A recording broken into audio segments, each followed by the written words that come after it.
L Shaddai El Shaddai సర్వశక్తిమంతుడా, El Shaddai El Shaddai సర్వశక్తిమంతుడా.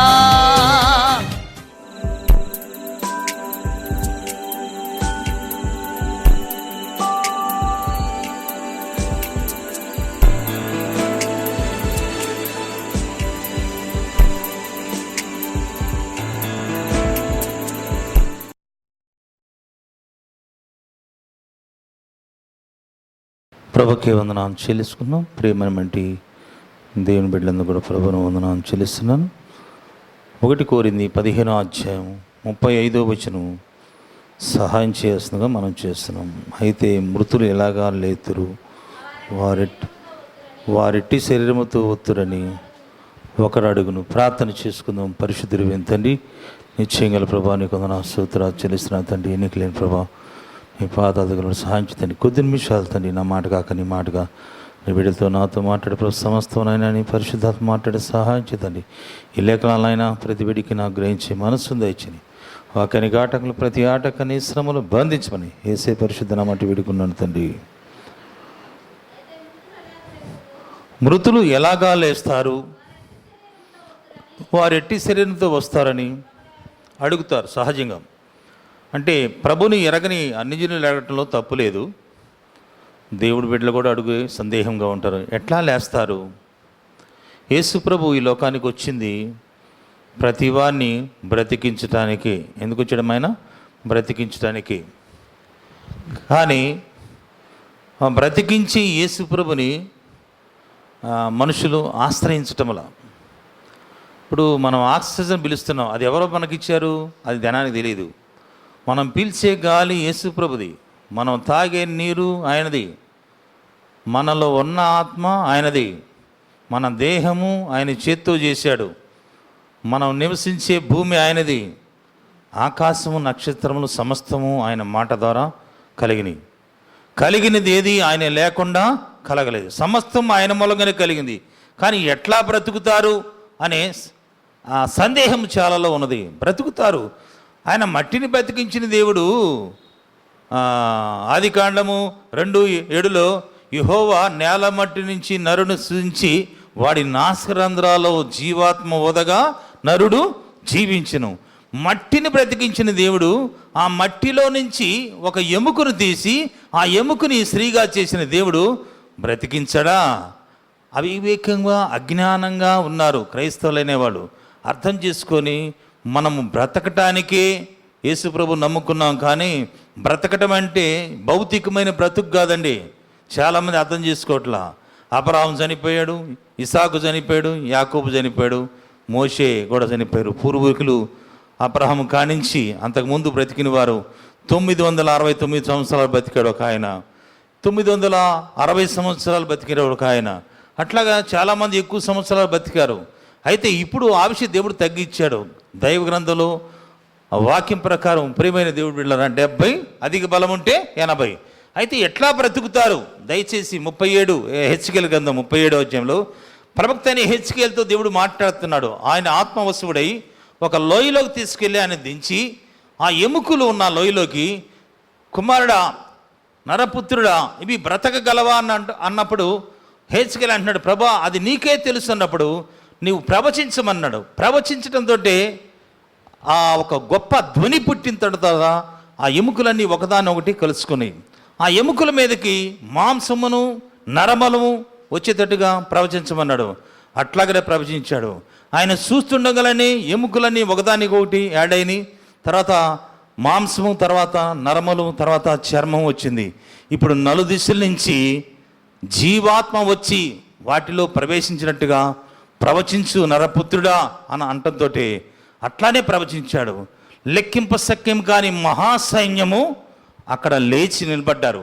అప్పుడు దేవుడు అంటున్నాడు, ఇశ్రాయేలు ప్రజలు మన ఎముకలు చూడు ఎట్లా ఎండిపోయినాయో, మన ఆశలు విఫలమైపోయినాయో, మన బ్రతుకులు ఎట్లా ఎండిపోయినాయో చూడు అని చెప్పి వాళ్ళు అనుకుంటున్నారు నరపుత్రుడా.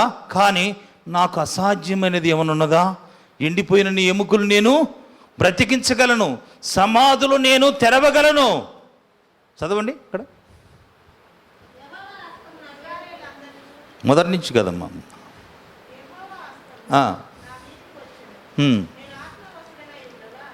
ఇప్పుడు దాకా టైం చాలా అయిపోద్ది.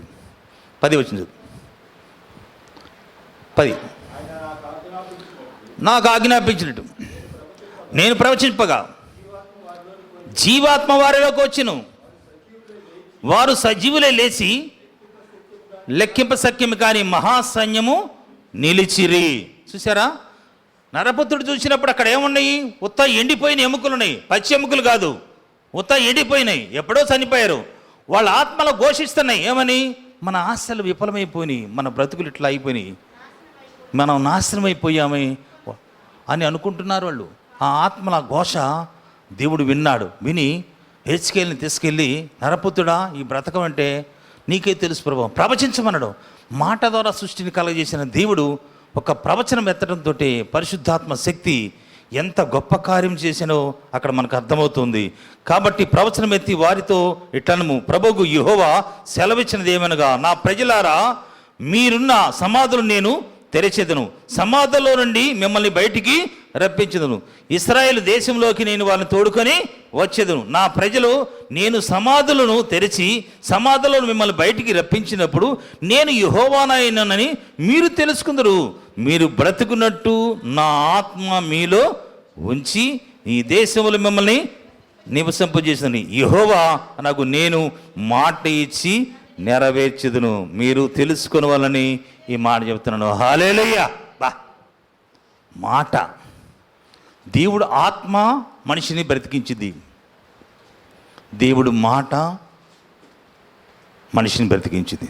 తన వాక్కును పంపించి బ్రతికిస్తాడు ఆయన, అంత శక్తి కలిగిన వాడు. కానీ నమ్మితే మహిమను చూస్తాం, నమ్మరే. నమ్మితే ఆయనతో సహవాసం చేస్తాం, నమ్మరు. చాలామంది నమ్మరు. కానీ యేసు ప్రభువు అడిగింది ఆవగింజంత విశ్వాసమే, కానీ అది కూడా ఉండదు. వినటానికైతే వింటాం, చెప్పటానికైతే చెప్తాం, మరి ఆచరణలోకి వచ్చేకి ఇబ్బందికరంగా ఉంది. యేసు ప్రభు ఎందుకు వచ్చాడంటే బ్రతికియటానికి. యేసు ప్రభు ఎప్పుడైతే భూమి మీద ప్రాణం పెట్టాడో అప్పుడే సమాధులు తెరవబడ్డాయి. మత్తయి సువార్త 27:50 ఆయన బిగ్గరగా కేక వేసి, తండ్రి నా ఆత్మ నీకు అప్పచెప్తున్నాను పలకంతో సమాధులు తెరవబడి బండలు బద్దలైన, భూమి కంపించింది, దేవాలయపు తెర పైనుండి కిందకి చినిగింది. అనేకులు నిద్రించిన వారు అనేకులు లేచిరి. యేసు ప్రభు లేచిన తర్వాత అనేకులు లేచి పరిశుద్ధ పట్టణంలోకి ప్రవేశించి వారు అనేకులకి అగపడ్డారు. హల్లెలూయా. ఎంత గొప్ప! ఇప్పుడు ఈ కరోనా మరణ మృదంగం ప్రపంచంలో ఎంతోమంది దైవజనుల్ని తీసుకుంది. మరి ఈ సంవత్సరంలో దైవజనులు ఎంతమంది చచ్చిపోవడం అనేది చాలా ఆశ్చర్యంగా ఉంది. అయితే వారు చనిపోయినందుకు కాదు, కానీ వారి మరణం అంట దేవుడి దృష్టికి విలువగలది. హల్లెలూయా. నీతిమంతులు మరణము దేవుడికి ప్రీతికరమైనది. నీతిమంతులు తమ విశ్రాంతిలో ప్రవేశిస్తున్నారని ఎవరు మనసును పెట్టరు. మీకు దేవుడుంటే మీరెందుకు మీ దైవజనుడు చనిపోయారు అని ప్రశ్నించేవాళ్ళు కూడా ఉన్నారు. మా అమ్మాయి చనిపోయినప్పుడు చాలామంది అన్నారు, నేను దేవుడు బిడ్డలు అన్నారు, మామూలుగా అన్ని జనులు అట్లా అనుకో, వాళ్ళకి తెలియదు కాబట్టి అన్నారు. కానీ నీతిమంతులు తమ విశ్రాంతిలో ప్రవేశిస్తారు అనే మనస్సు ఎవరు పెట్టరు. యెషయా 57:1 రాయబడి ఉంది, నీతిమంతులు అనేవారు తమ విశ్రాంతిలో తమ ప్రయాసాలు మానుకుంటారు. వాళ్ళ విశ్రాంతి ఇక్కడ ప్రయాసము. ఎందుకు? అపోస్తుడైన పౌలు దినమెల్లా నీ కోసం నేను చంపబడుతున్నాను ఎందుకు అంటున్నాడు? సాతాను దేవుడి బిడ్డల్ని హింసిస్తాడు, ఆత్మ బ్రతికిస్తాడు.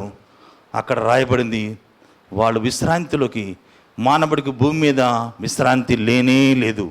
ఒకవేళ దేవుడిని ఎరగని వాడు తాత్కాలికమైన విశ్రాంతి, ఒకవేళ 5 సంవత్సరాలు 10 సంవత్సరాలు ఒకళ్ళ బేడవన సంతోషిస్తాడేమో, ఆ తర్వాత ఆయాసకం దుఃఖమే.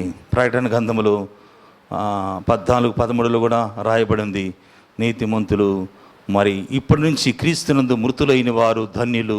ధన్యులని మనం ఎంచాలి, కానీ ఈ విధంగా మనం అనాలోచనగా మనం మాట్లాడకూడదు. అందుకని ప్రభు ఎందుకు వచ్చాడంటే బ్రతికిటానికి వచ్చాడు. బ్రతకటం అంటే ఈ బ్రతుకు కాదు. అబ్రహాం చనిపోయాడు, ఎంతోమంది భక్తులు చనిపోయారు. కానీ యేసు ప్రభు ఆత్మ మనల్ని బ్రతికించింది, అది మనం తెలుసుకోవాలా. ఆత్మ మనం జీవింపజేస్తుంది. ఆయన మాట మనల్ని బతికించేదే రెండు. యేసు ప్రభు మాట మనల్ని బ్రతికిస్తుంది. యోహాను సువార్త 8:51లో ఆ ఆత్మ మనల్ని బ్రతికిస్తుంది. రెండు. ఇంకేవి మనం బ్రతికించము. ఏ ఆక్సిజన్ బ్రతికించదు, ఏ డాక్టర్లు మనల్ని బ్రతికించలేదు. డాక్టర్లు అంతా కూడా చేతులు పైకెత్తారు, ప్రభుత్వం వారు కూడా చేతులు పైకెత్తి ఏమీ చేయలేకుండా, ఏమి చేయాలో అర్థం కాని పరిస్థితిలో ఉంది. నిన్ను నన్ను బ్రతికించగలిగిన వాడు ఆయన ఒక్కడే. ఎందుకంటే ఆయనకొక్కడికే ప్రాణానికి మూలమైన వాడు, దేహానికి సంరక్షకుడు, ఇంకెవరూ లేరు. నీ కొరకు నా కొరకు సర్వమానవుల కొరకు వెల చెల్లించిన వాడు ఆయన ఒక్కడే, ఇంకెవరూ లేరు. అందుకని బ్రతికించే శక్తి ఆయనకు ఒక్కడికే ఉంది. 4 దినాలు లెక్క ప్రకారం 3 దినాల్లో దాటిన తర్వాత ఈ శరీరము పురుగు పట్టిద్ది, మనిషి దగ్గరికి కూడా పోలేడు. 4వ దినం వచ్చిన తర్వాత లాజర్ని బ్రతికించాడు ప్రభు. ఎంత గొప్ప దేవుడు! అలాంటి గొప్ప దేవుడు మనం కలిగి ఉన్నామని తెలుసుకొని, ఆత్మే జీవింపచేయును, శరీరము కేవలం నిష్ప్రయోజనం. ఒక పేపర్ కానీ చినిగిపోయినట్టు నీ శరీరం నా శరీరం చినిగిపోద్ది. ఎంత డెలికేట్ అంటే శరీరము అంత డెలికేట్. మట్టి, చేత్తో పట్టుకున్న మట్టి ఎట్ట జారిపోద్దు అట్లా సరిపోద్ది. కానీ ఆత్మ బ్రతికిస్తాడు. యోహాను సువార్త 6:63లో నేను చెప్పుచున్న మాటలు ఆత్మే జీవమై ఉన్నని ప్రభు చెప్తున్నాడు. 6:63. పరిశుద్ధాత్మ దేవుడే మనల్ని బ్రతికించేది, ఇంకెవరు ఈ లోకంలో బ్రతికించలేరు. మనకు తిరిగి జీవాన్ని ఇచ్చేవాడు ఆయన ఒక్కడే, మృతులు సైతం లేపగలిగిన వాడు ఆయన ఒక్కడే. చదవండి. ఇప్పుడు ఆ ఎండిపోయిన ఎముకల్ని ఎవరు బ్రతికించారు? పరిశుద్ధాత్మ దేవుడుగా అమ్మా. మరి ఆయనకు అంత శక్తి ఉంది. కలిగింది ముగ్గురు లేకుండా ఏది కలగల. యెహోవా ఉన్నాడు, కుమారుడు ఉన్నాడు, పరిశుద్ధాత్మ ఉన్నాడు. ఈ ముగ్గురుతో సమస్త కార్యాలు జరిగించారు. నేను చెప్తున్న మాటలు ఆత్మ జీవమైన, కింద వచ్చిన ఉన్నాడు, నేను నీతో చెప్తున్న మాటలు ఆత్మయు జీవమై ఉన్నాయని తెలుసుకోవాలా. మనం ఆత్మ జీవం అంటే దొరికిన వారికి జీవమును సర్వ శరీరముకు. ఇప్పుడు ఈ మాటలో ఏముంది? ఎక్కడికో పోవాల్సిన అవసరం లేదు, ఇక్కడ నీ ముందే పెట్టాడు. కానీ ఎంత మట్టికి నీవు అభ్యాసం కలిగి ఉన్నావు దేవుడు మాట. యోహాను సువార్త 5:24 నుంచి 28 వరకు కూడా చాలా మాటలు అక్కడ రాయబడింది. ఎవడు నా మాట విని నా మాట ప్రకారం చేయ ప్రతివాడు, అమ్మ చదవండి, నా మాట విని నన్ను పంపిన వాని యందు విశ్వాసముంచువాడు. అర్థం చేసుకోండి, అంటే నిత్య జీవము గలవాడు అంటే నిత్యము బ్రతికేవాడని అర్థం. వాడి తీర్పులోనికి రాక మరణములో నుంచి జీవములోకి దాటి ఉన్నాడు. ఇప్పుడు యేసుప్రభు మాట విన్నాము. యేసుప్రభు ఎందుకు ఈ లోకానికి వచ్చాడు? నశించిన దాన్ని వెతికి రక్షించడానికే వచ్చాడు. పాపులను రక్షించడానికే యేసుప్రభు ఈ లోకానికి వచ్చిన వాక్యము అంగీకారం అనేది పూర్ణ అంగీకారానికి యోగ్యమైనది. అట్టి వాటిలో నేను ప్రధానుడి అపోస్తలుడు పౌలు చెప్తున్నాడు. అంటే పాపము లేని మానవుడు ఎవడనున్నాడా? ఎవడు లేడు. ఉంటేరా చూపిమను, వాడికి పాలాభిషేకం చేస్తాం. పాపం లేని మానవుడు ఉంటే వచ్చి కనపడమను. ఎవ్వరూ లేరు, అందరూ పాపులే. వాక్యం చెప్తుంది, నీతిమంతుడు లేడు, ఒక్కడును లేడు, అందరూ పాపులే. దేవుడు అనుగ్రహించే మహిమని, ఆ మహిమే కదా ఎండిపోయిన ఎముకలు బ్రతికించింది. ఆ మహిమే కదా ఈ సృష్టిని అంతా కూడా సమస్తం నూతనపరుస్తుంది. ఇప్పుడు వచ్చిన తెగులు కింద అసలు ప్రపంచంలో ఈ విశ్వం అంతా కూడా ఎన్ని తెగుళ్ళు ఉన్నాయో ఆయన అనుమతి ఇచ్చాడు. అంత మట్టికి ఇంతమంది దైవజనులు చనిపోయారంటే ఆశ్చర్యం కదా. ప్రభు రాకడ వాకిటి దగ్గరే ఉన్నాడు. ఎప్పుడు ఆయన అడుగు పెడతాడో చెప్పలేము. ఆయన అడుగు పెడితే సిద్ధపడిన వారు ఎత్తపడతారు, ఎడవబడిన వారు భయంకరమైన స్థితి ఎదుర్కోవాల్సిన పరిస్థితి. కాబట్టి ఆయన ఆత్మ జీవింపచేస్తాడు. శరీరం కేవలం ఎన్ని 4 కోట్లు ఖర్చు పెట్టిన ఆయన బతికాడా? ఒక ఆయన 4 కోట్లు ఖర్చు పెట్టాడంట కరోనా వస్తే. లేదు, దానికి మెడిసిన్ లేదు, తాత్కాలికమే. ఇప్పుడు వ్యాక్సిన్ వేసుకుని చచ్చిపోవట్లేదా? వ్యాక్సిన్ వేసుకునే వాళ్ళకి రావట్లేదా? వస్తుంది. కొంతమందికి అయితే రక్తం గడ్డకడుతుంది అంటున్నారు, రకరకాలుగా ఏవేవో ప్రయత్నాలు చేస్తున్నాడు. కానీ పరిశుద్ధాత్మ దేవుడు మనల్ని జీవింపజేస్తాడు, బ్రతికిస్తాడని వాక్యం ఉంది. తర్వాత యేసు ప్రభు మాట వినే గడియ వచ్చినది. 25 వచ్చింది.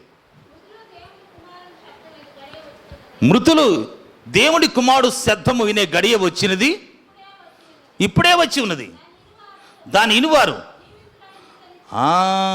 ఇనువారు జీవిస్తారని నిశ్చితంగా మీతోటి. తర్వాత తండ్రి ఎలాగ తనంతట తానే జీవము గలవాడై ఉన్నాడో అలాగని కుమారుడు తనంతట తానే జీవము గలవాడుంటకు కుమారుడికి అధికారం ఇచ్చాడు. హల్లెలూయా. మేలు చేసిన వాడు జీవ పునరుద్ధానముకు, కీడు చేసిన వాడు తీర్పు పునరుద్ధానముకు బయటికి వచ్చుదురు. సాధ్యమైనంత వరకు మేలే చేయటం మనం నేర్చుకోవాలి. అంతకుముందు మేలు చేయటం మనకు చేత కాకపోవచ్చు. వాళ్ళ మేలు చేయకపోయినా కీడు మాత్రం మనము చేయకూడదు. ప్రభు అందరినీ సంతోషపెట్టడానికి, అందరి పాపంలో ఆయన భరాయించాడు, అందరికి విశ్రాంతి ఇవ్వడానికి. అందుకని ఆత్మ జీవింపజేసేది, దేవుడు మాట మనల్ని బ్రతికిస్తుంది. దేవుడు మాట, ఈ శరీరం ఎప్పుడు కూడా అది చచ్చిపోద్దండి. సావుకు లోనైన శరీరాన్ని మనలో నివసిస్తున్న ఆత్మ ద్వారా బ్రతికించును. రోమా 8:9 చావుకు లోని ఈ శరీరం మనల్ని చంపిద్దమ్మా, ఈ శరీరం మనల్ని పాపం చేయమంటది, ఈ శరీరం మనల్ని తొందర పెట్టిద్ది, ఈ శరీరము చాలా దేవుడికి వ్యతిరేకమని ఆత్మ లేచి ప్రార్థన చేయమంటే శరీరం నిద్రపోరా అంటది. పరిశుద్ధాత్మ దేవుడు సమాధానం కొనమంటే శరీరము వ్యతిరేకంగా ప్రవర్తిస్తుంది. ఇవన్నీ అపోస్తలుడైన పౌలు అనుభవించాడు. కాబట్టి అక్కడ ఏమి రాయబడింది? దేవుడు ఆత్మ మనలో నివసించిన పక్షమందు ఆత్మ స్వభావం గలవారే కానీ శరీర స్వభావం మనిషిని చంపిద్ది, ఆత్మ స్వభావం మనిషిని బ్రతికిస్తుంది. దేవుడు ఆత్మ మనలో నివసించాలని ఆయనకు ఉద్దేశం. అసలు ఎందుకు ఆయన రూపంలో ఎందుకు చేసుకున్నాడు? మనల్ని ఇంకొక రూపంలో చేసుకోవచ్చుగా. ఆయన మనతో సావాసం చేయాలని, మనతో కాపురం చేయాలని, ఎప్పుడు ఆది మానవుడితో చల్లపూట వచ్చి వాళ్ళతో నివసించి అనేకమైన ఆదరమైన మాటలు, శక్తిగల మాటలు, దేవుడు ఎంత జ్ఞానం ఉందో ఆదాము కూడా అంత జ్ఞానం ఇచ్చాడమ్మా. మానవుడికి అంత జ్ఞానం ఇచ్చాడు. ఆ జ్ఞానం సైతాన్ని శూన్యపరిచేసింది. ఎంత గొప్ప దేవుడు! ఆ దేవుడిని మనం గ్రహించలేకపోతున్నాం. ఆ జ్ఞానం పొందుకున్నవారు ఎల్లప్పుడూ దేవుడితో సావాసం చేశారు. దానియేలు 3 మారు ప్రార్థన చేస్తాడు, దావీదు 3 మారు ప్రార్థన చేస్తాడు, 7 సార్లు దేవుణ్ణి స్తుతిస్తారు. అపారమైన జ్ఞానము. దావీదు ఏ బడిలో నేర్చుకున్నాడు? ఏ బడికి పోలా. దేవుడితో సావాసం ఆయనకి ఆ జ్ఞానము అనుగ్రహించింది. అందుకని ఆత్మ మనలో నివసించాలన్నాడు. నేను మీలో నివసిస్తాను, మీలో సంచరిస్తాను, మీరు నాకు కుమారులు కుమార్తెలే ఉంటారు, నేను మీకు తండ్రిగా ఉంటాను, మీరు ప్రత్యేకంగా ఉండండి, సర్వశక్తి గల ప్రభు చెప్పుచున్నాడు. మనలో నివసించటమే ఆయన ఉద్దేశం. ఆయన మనలో నివసించటానికి తన దేహాత్మలన్నీ కూడా మన కోసం ఇచ్చాడు. యేసుక్రీస్తు మూలముగా ఇక్కడ మనం రాయబడిందంటే ఆయన మూలముగా మనకి జీవము వచ్చెను, ఆయన మూలంగా మనకి నీతి వచ్చెను, ఆయన మూలంగా మనకి పరిశుద్ధత వచ్చెను, ఆయన మూలంగా మనకి జ్ఞానం ఇచ్చెను, ఆయన మూలంగా మనకి అన్నిట్లోంచి విమోచించాడు. ఎవడు జయించిన వాడు నాకు కనపట్ల. యేసుప్రభు ఒక్కడే. లోకంలో నీకు శ్రమ అయినా ధైర్యంగా ఉండు, నేనున్నా. సాతాను శక్తులు జయించిన వాడు ఆయనే, మరణాన్ని జయించిన వాడు ఆయనే, లోకాన్ని జయించిన వాడు ఆయనే. ఆయనకి మనం బలహీనమని ఆయనకి తెలుసు, కానీ బలవంతుడు, మనల్ని ఏర్పాటు చేసుకున్నాడు, మనం పిలుచుకున్నాడు. కాబట్టి ఆయన ఎంత శక్తి కలిగిన వాడు అని మనము తెలుసుకుంటే చాలు, మనకి ఇది ఎంతో ధన్యత. ఇప్పుడు ఏది మనల్ని బ్రతికించింది? ఇక్కడ అన్నాడు అపోస్తలుడైన పౌలు, భూ సంబంధమైన శరీరం ఉన్నప్పుడు ఆత్మ సంబంధమైన శరీరం కూడా ఉందన్నాడు. భూ సంబంధమైన మహిమను మనం చూస్తున్నాంగా, ఆత్మ సంబంధమైన మహిమ కూడా ఉంది. మరి లేకపోతే మనుషులు బ్రతకపోతే మేము ఇన్ని అవమానాలు ఎందుకు, ఇంతమంది చేత తన్నులు తింటం ఎందుకు, ఇన్నిసార్లు రాళ్లతో కొట్టించుకోవడం ఎందుకు అని చెప్పి ఆయన ప్రశ్నించాడు. నువ్వు విత్తుతున్నావు, ఏ శరీరం విత్తుతున్నావు? నువ్వు ఇత్తనమే ఎత్తావు కానీ శరీరం ఎత్తలేదుగా. నువ్వు విత్తినది సస్తే కదా, ఆయన కొత్త శరీరం ఇస్తుంది. అట్లాగనే నీ ఆత్మకి ఆయన ఒక నూతన గుడారము, పరలోక సంబంధమైన గుడారము, అది పరలోకం నుంచి నీ కోసం ఆయన సిద్ధపరిచి నీ కోసం పంపిస్తాడని సంగతి ఎప్పుడన్నా గ్రహించావా? ఇక్కడ 42 వయసులో మృతులు పునరుద్ధానం ఎలాగా అంటే శిథిలమైపోయేది శరీరం ఎప్పుడైనా సరే, అక్షయమైందిగా అంటే ఎప్పుడు నిలిచిదానిగా లేపబడను, ఘనహీనమైందిగా ఇత్తబడి మహిమ గలదానిగా లేపబడను. బలహీనమైందిగా విత్తబడి, అది బలహీనమైందిగా ఎత్తబడి అంటే అర్థం చేసుకోండి, ఏదో ఒక వ్యాధి బాధ వచ్చి శరీరము క్షీణించిపోద్ది, ఎముకలు తప్ప ఏముండవు. కానీ దేవుడు దాన్ని ఏం చేస్తాడు? అమ్మా, ఒక ఆయన బలహీనమైపోయాడు, నా మట్టికి నేనే చూస్తా ప్రభుని, శరీరం క్షీణించిపోయినా నా కన్నులారా నేనే చూస్తాను, మరి ఎవరు చూడరు అని అన్నాడు. యోబు గ్రంథం 19:25 అంటాడు ఆయన, సజీవుడే నిలుసునని క్షీణించిపోయినాను, నేను దేవుణ్ణి చూస్తా, నా మట్టుకి నేనే చూస్తాను, ఇంకెవ్వరు కాదు అని గొప్ప విశ్వాసం. విశ్వాసాలకి అసాధారణమైన విశ్వాసం. ఆయన శరీరం క్షీణించిపోయింది, మరి మహిమ శరీరంగా ధరించుకున్నాడా లేదా? మళ్ళా 10 మంది పిల్లకాయల్ని పోగొట్టుకున్న 2 అంతల ఆస్తి మళ్ళా దేవుడు సమకూర్చాడు. అప్పుడు యోబుతో మాట్లాడిన దేవుడే ఇప్పుడు మనతో ఉన్న దేవుడు కూడా. ఆ సత్యాన్ని మనము తెలుసుకోవాలా. కనుక ప్రకృతి సంబంధమైన శరీరముగా ఇత్తబడి ఆత్మ సంబంధమైన శరీరముగా లేపబడదాం. ప్రకృతి సంబంధమైన శరీరము ఉన్నది కనుక ఆత్మ సంబంధమైన శరీరము కూడా ఉన్నది. ఈ రెండిటి ఉన్నాయి. మొదట మానవుడు మట్టి నుంచి వచ్చినవాడు, రెండో మానవుడు పైనుంచి వచ్చినవాడు. పైనుంచి వచ్చిన ఆయన మట్టి నుంచి వచ్చిన మానవునికి ఏం చేశాడు? ఆయన తన ప్రాణం పెట్టి మనల్ని బ్రతికించాడు. ఆ మరణ భయం నుంచి దేవుడు విడిపించాడు. ఎందుకు అంత త్యాగం చేశాడంటే ఆయన అంటాడు, హెబ్రీ పత్రిక 2:14 అంటాడు, ఆ పిల్లలు ఎవరు? మన ఏమన్నా ఈ సృష్టిలో ప్రతి మానవుడు ఆ పిల్లలు అంటే నా పిల్లలు రక్త మాంసం కలవారైనందునందా ఆయన కూడా రక్త మాంసం కలవాడై ఈ లోకంలోకి వచ్చి మరణ భయమునకు దాస్యముకు లోబడిన వారిని విడిపించుటకు ఆయన కూడా మరణించి అమ్మా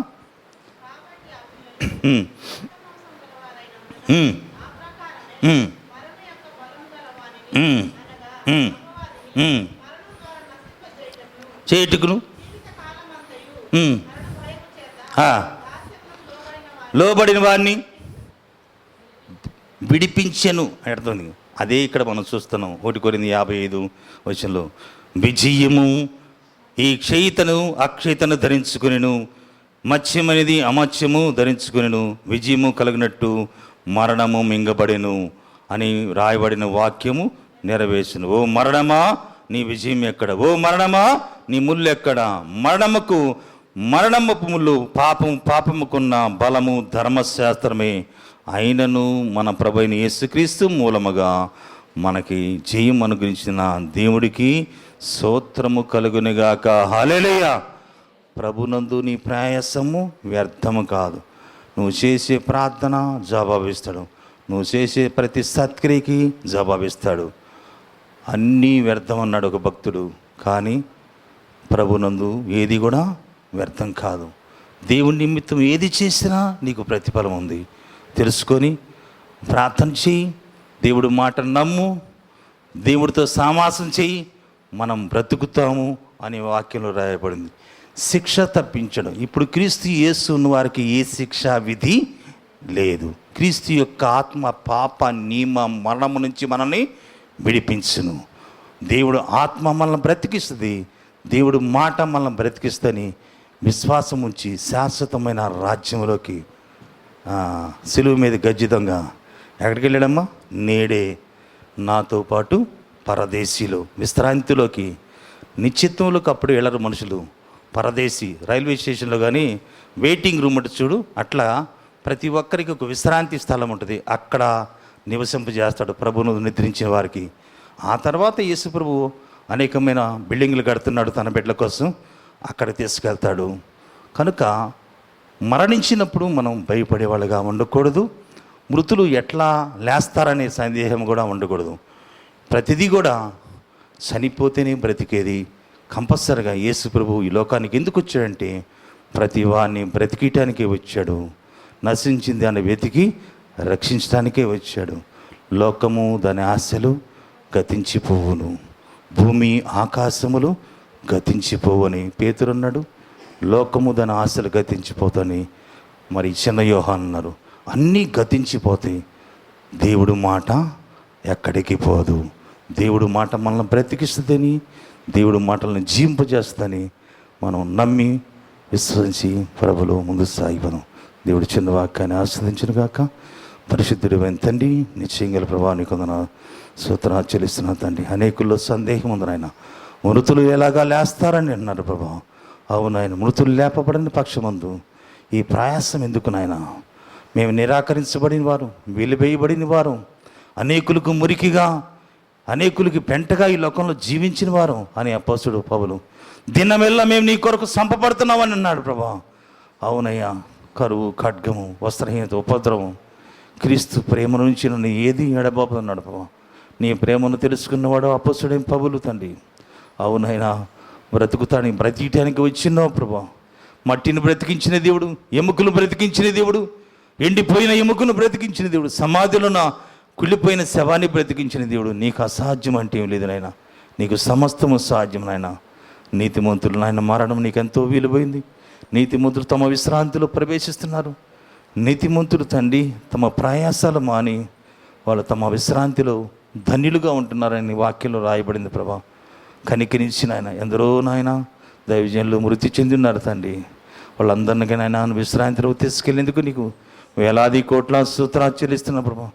ఆదరించేవాడు నువ్వే, ఓదార్చువాడు నువ్వే, ఆ కుటుంబాలకు ఆదరణకర్తగా ఉండి బలపరచువాడు నువ్వే ప్రభా తండ్రి. నువ్వే సహాయం. ఈ ప్రపంచాన్ని చుట్టుకున్న ఈ కరుడం అయా, ఈ వైరస్ నాయన భయంకరమైన తెగులు ఎంతోమంది ఈ సంవత్సరం అయా బలిగొంది ప్రభా. ఏదేమైనా ప్రభా నీ కృపే, నీ రక్తమే, నీ ప్రేమే, నీ జాలే, నీ ఉచిత కృపే మమ్మల్ని ఈ దినంగా ఇప్పటి వరకు మమ్మల్ని బ్రతికించింది ప్రభా. అయితే మా దేశం నుంచి, మా ప్రాంతము నుంచి, మా రాష్ట్రము నుంచి తండ్రి అయ్యా ఆ వైరస్ని నైనా నువ్వు ఒక్కడవేనైనా పంపించగల సామర్థ్యం కలిగిన వాడు తండ్రి. కనికరించినైనా అనేకులు నాయన దేవుని ఎరగకుండా వాళ్ళంతా కూడా నరకానికి వెళ్ళిపోతారు ప్రభా. అయితే ఇప్పుడైనా ప్రభుని విశ్వసించి నీ చిత్తంలోకి వెళ్ళాలంటే, మనుషులు బ్రతకాలంటే నువ్వు ఒక్కడవే దానికి మార్గము, సత్యము, జీవం అని చెప్పి గ్రహించే మనసు ప్రతి ఒక్కరికి మాకు దయచేసి నామానికి ఘనత, మహిమ, ప్రభావం తెచ్చుకోమని యేసయ్య పరిశుద్ధ నామమున వేడుకున్నాను తండ్రి.